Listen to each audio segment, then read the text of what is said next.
ससुरा के पानियानु हो। काहे की बेटी ये त राखेल नहीं हर ससुरा के पानियानु हो।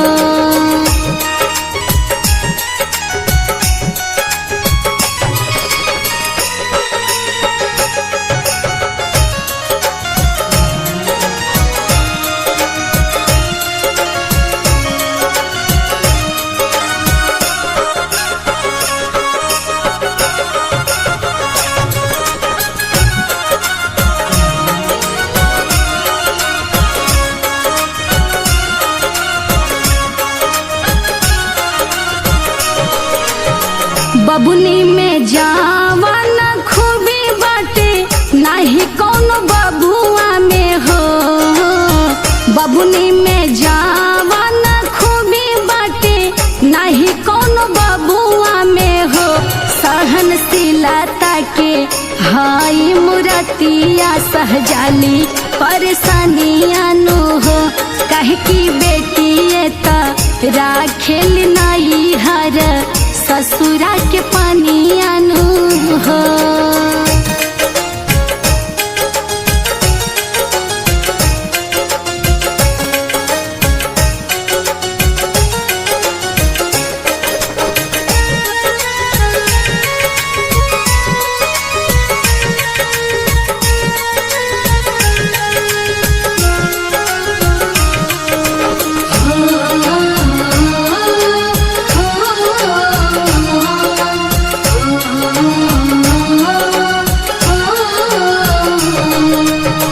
कबले मीठी लोगावा के मन के भरा मावानो हो। कबले मीठी लोगावा के मन के भरा मावानो हो। तो काहे बेटी वाला माई के मारे लोग सबके हुबनियानु हो। काहे की बेटी ये त राखेल नहीं हर ससुरा के पानियानु हो।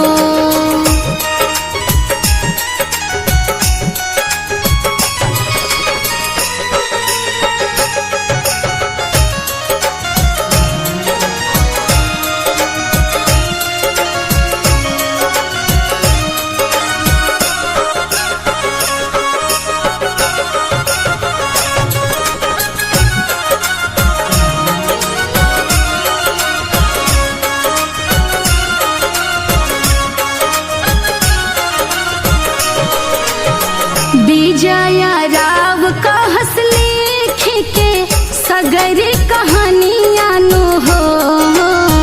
विजया राव कहस लिख के बेटी के कहानियानु हो।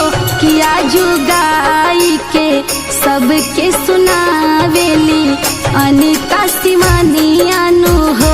कि काहे की बेटी ये त राखेल नहीं हर ससुरा के पानियानु हो।